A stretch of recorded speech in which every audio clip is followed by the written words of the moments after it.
بہاول نگر میں آل پاکستان کسان اتحاد کے رہنماؤں کی میڈیا سے پریس کانفرنس کی رہنماؤں میں مرکزی چیئرمین چودھری خالد حسین بٹ، صوبائی صدر پنجاب کیپٹن ریٹائرڈ محمد حسین، مرکزی جنرل سیکرٹری افتخار چودھری، صوبائی جنرل سیکرٹری پنجاب ملک محمد یاسین نے میڈیا سے گفتگو کی۔ مزید تفصیلات جانتے ہیں ہمارے نمائندہ میاں احمد قریشی سے۔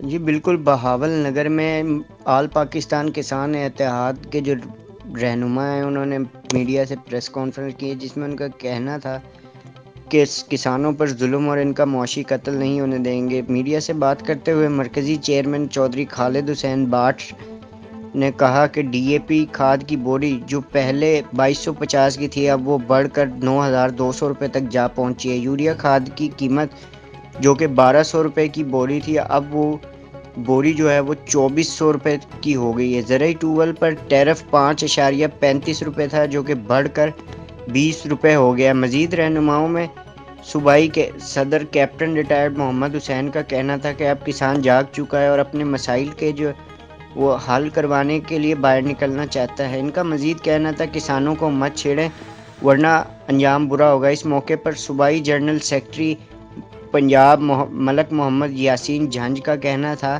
کسانوں کو بجلی کی فراہمی 20% جبکہ وصولی 100% کی جا رہی ہے۔ حکومت سے مطالبہ تھا کہ ان بوگس بلوں کو فی الفور ختم کیا جائے۔ اس موقع پر انہوں نے اسلام آباد میں 20 دسمبر کو احتجاج کی بھی کال دے دی۔ جی اور جبکہ بازار میں وہ 80 روپے سے 100 روپے میں عوام کو مل رہا ہے۔ اسی طریقے سے باقی بہت ساری چیزیں، میں پچھلے دنوں میں لہسن کا بھی کاشتکار ہوں، ہماری ہے کہ وہ ہم 48 روپے میں میرا لہسن بکتا رہا اور وہ 150 روپے میں اسی دن مارکیٹ میں بک رہا تھا۔